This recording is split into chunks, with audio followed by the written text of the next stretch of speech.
Et les à côté donc, de la CAN dans cette troisième partie, les promesses non tenues de l'organisation de la CAN. Nous allons voir le dossier dans quelques instants avec la rédaction et signé Marie-Colette Babassa-Gana. Et puis nos invités, on vous les présente de nouveau. Il y a Georges Guimbus, agent de joueur, originaire du Cameroun, qui suit de près son équipe. Et puis Jason Tanda, journaliste. Mais Jason, je crois que vous êtes originaire aussi de l'Afrique. Hein? Je suis martiniquais. Ah, vous êtes martiniquais. Et mon nom de famille a des consonances indiennes malgaches. Mais les Antillais ont des origines africaines. Exactement. Tous. Exactement. Sans exception. Sans exception. Exactement. Bien entendu. Que ce soit martiniquais ou guadeloupéen, il faut le savoir, il faut le répéter encore. Mais oui. Et pour l'interactivité, n'oubliez pas bien que vous pourrez faire vos pronostics, donc sans hésitation, et puis nous donner vos points de vue sur les rencontres. Et nous attendons de nombreuses réactions de votre part et puis bien sûr nous allons communiquer parfois quelques noms à l'antenne. Premier sujet, donc dans cette troisième partie, eh bien plusieurs faits ont marqué cet événement et ce rendez-vous du football africain en particulier. Le virus Ebola, les problèmes de sécurité. La rédaction d'Africa 24 s'est penchée sur les histoires qui ont perturbé la CAN. Regardez et écoutez. Entre la phobie due à l'épidémie Ebola, les aléas sécuritaires et l'impréparation, l'histoire des rendez-vous manqués de l'organisation de la Coupe d'Afrique des Nations est riche. 3 cas majeurs peuvent être évoqués. Tout d'abord, la 32e édition qui se joue actuellement en Égypte devait initialement avoir lieu au Cameroun. 6 mois avant la date prévue pour la réception des infrastructures de la compétition, la Confédération africaine de football décide du retrait pour retard dans la préparation. En 2015, c'est le Maroc qui désistait 2 mois avant le début de la compétition. Le royaume chérifien avait souhaité un report de la date en raison de l'épidémie Ebola qui secouait plusieurs pays d'Afrique de l'Ouest. Requête rejetée par la Confédération africaine de football qui a aussi disqualifié l'équipe marocaine pour la dite édition. C'est finalement la Guinée équatoriale qui a accueilli les rencontres de la 30e édition de la Coupe d'Afrique des Nations. Pour le cas de la Libye en 2013, l'insécurité consécutive à la mort du général Kadhafi en 2011 et la chute de son régime a naturellement poussé les responsables de la Confédération africaine de football à revoir le calendrier. C'est à l'Afrique du Sud, forte des infrastructures du Mondial 2010, qui a revenu le privilège de recevoir la Coupe d'Afrique des Nations, édition 2013. Alors, Jason et Georges, l'organisation a connu quelques balbutiements par moment, mais tout rentre toujours dans l'ordre. Il y a toujours un pays frère qui vient au secours de l'autre. Jason L'organisation de la CAN, ça pose toujours des problèmes, parce qu'il y a souvent des situations politiques très compliquées en Afrique qui posent problème. Pour ma part, moi, j'aime pas que le politique se mélange au sportif, donc ça me fait plaisir de voir des pays, effectivement, qui viennent soutenir les autres pour l'organisation de la CAN. On sait que c'est une compétition très importante pour le peuple africain, et aussi pour l'Europe, mais plus pour le peuple africain, qui a besoin de cette CAN, qui a besoin de respirer, surtout sur cette période de l'année. Donc voilà, moi, ça me fait plaisir que cette CAN soit plutôt bien organisé pour le moment. Après, il y a eu des problèmes avec les fédérations qui n'ont pas voulu payer les joueurs ou autres. Ça, c'est autre chose. Histoire des primes. Voilà, exactement. Ça, c'est intrinsèque à chaque fédération. Maintenant, aujourd'hui, cette CAN, elle peut être jouée. On a du football et c'est tout ce qui nous plaît. Nous, Georges, un petit mot sur les balbutiements. Donc, en tant qu'originaire du pays qui aurait dû l'accueillir déjà initialement, je pense être très à l'aise à critiquer s'il le fallait. En 2021, le Cameroun sera prêt, selon vous ?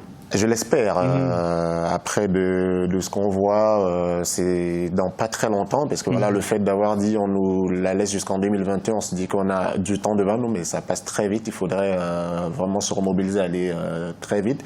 Jusqu'ici, les chantiers avancent. Il y a quelques hésitations au niveau de des dispositions urbaines. Voilà, il y a un certain nombre de choses à mettre en place. Pour l'Égypte, ça a été un peu plus simple de récupérer parce que voilà, c'est un pays déjà sur le plan urbain et sur le plan des infrastructures est très bien doté. Donc aujourd'hui, il y a des balbutiements certes, mais que peut-on reprocher à une équipe qui vient au secours, à un pays qui vient au secours d'un autre et qui reprend l'organisation d'une CAN en 6 mois, là où un autre a échoué à le faire en 4 ou 5 ans. Donc voilà, il y a certainement des couacs.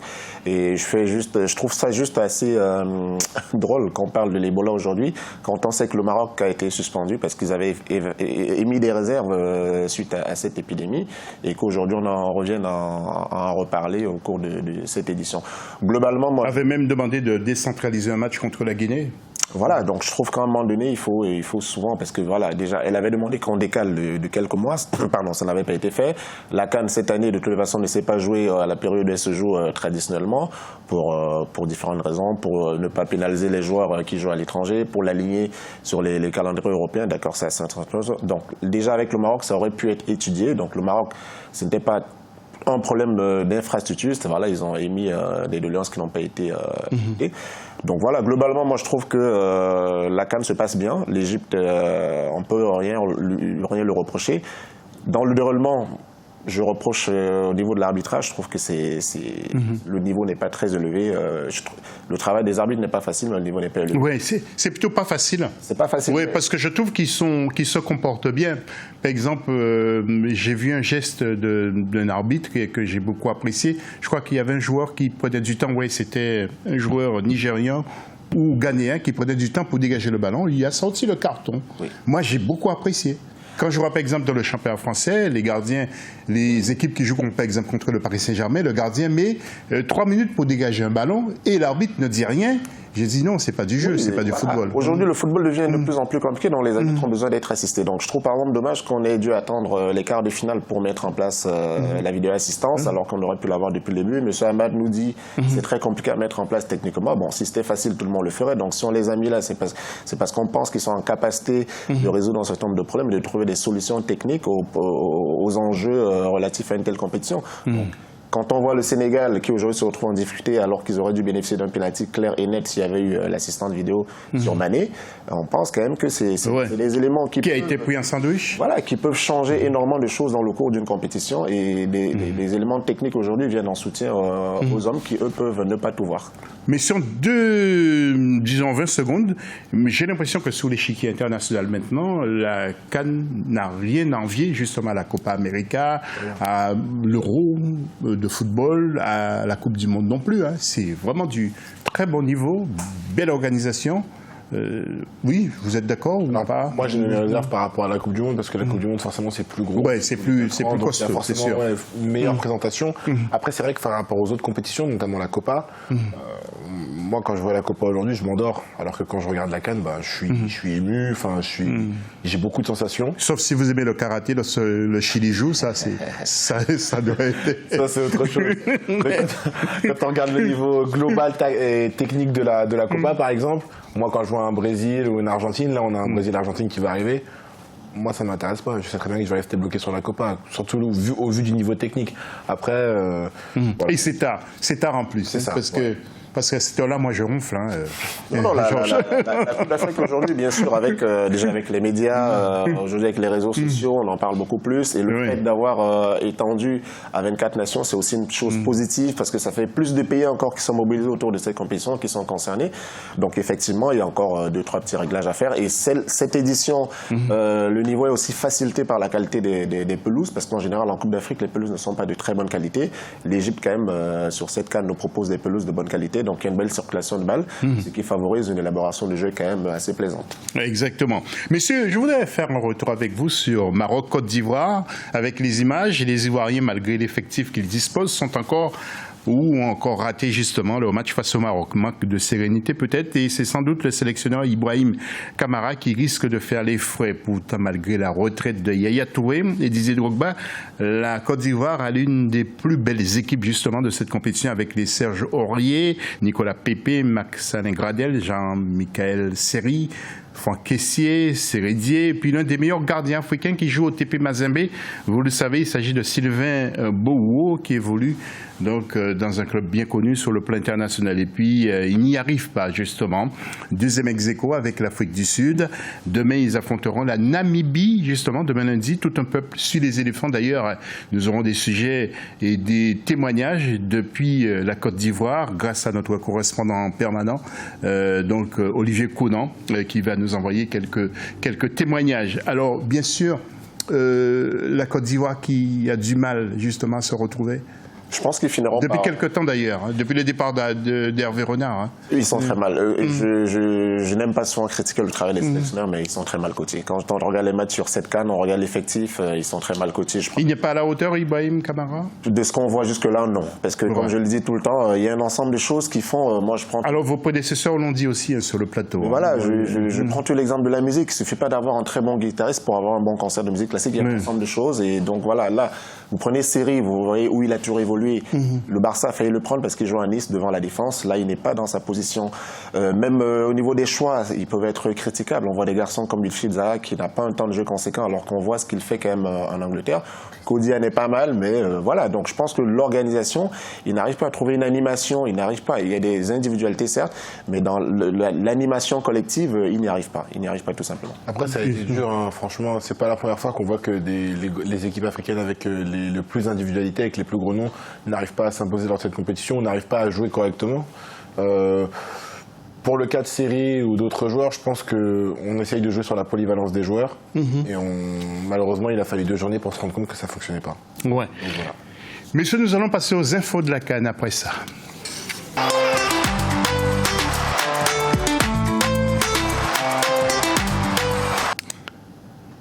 Et Ahmed Moussa est l'un des 3 joueurs rescapés de l'équipe nigériane ayant remporté la Coupe d'Afrique des Nations 2013 avec les Super Eagles, avec leur sélectionneur de l'époque qui s'appelait Stéphane Keshi.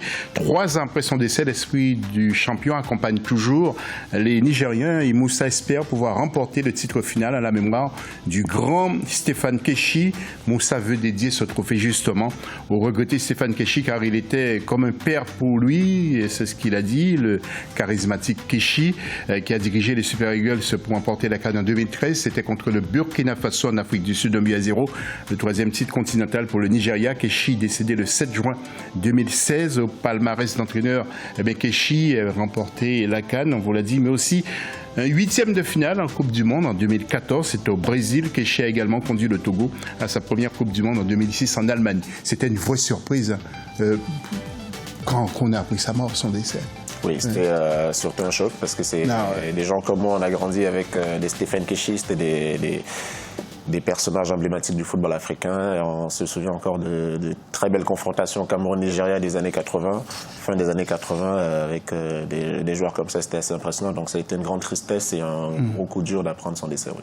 Et puis les Écureuils du Bénin qui ont inscrit leur premier point dans cette Coupe d'Afrique des Nations, Total 2019, contre les Licaons, après le 0-0. Les 2 équipes qui devront aller chercher une victoire justement dans la dernière journée en groupe F pour espérer se qualifier pour les 8e de finale. Le joueur de la Guinée-Bissau, Piketty Djassi, l'homme du match, a déclaré que je suis très content pour ce trophée. Bassirou Kandé, sélectionneur de la Guinée, a dit que c'était une bonne équipe du Bénin. Nous allons essayer d'aller chercher la victoire face au Ghana pour ce 3e match.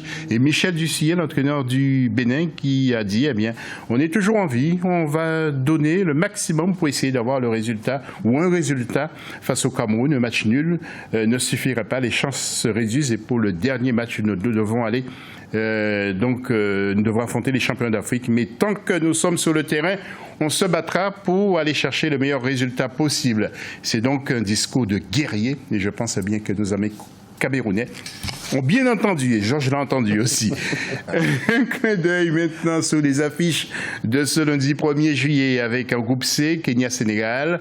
Ce sera à 21h au stade du 30 juin au Caire. Et Tanzanie-Algérie à 21h au stade Al-Salam. Et puis en groupe D, nous aurons Afrique du Sud-Maroc, 18h au stade Al-Salam. Et Namibie contre la Côte d'Ivoire, ce sera à 18h au stade du 30 juin au Caire. Des matchs très intéressants encore à suivre. Et puis nous allons passer à l'exercice que nous faisons subir à chaque invité. C'est l'heure des pronostics.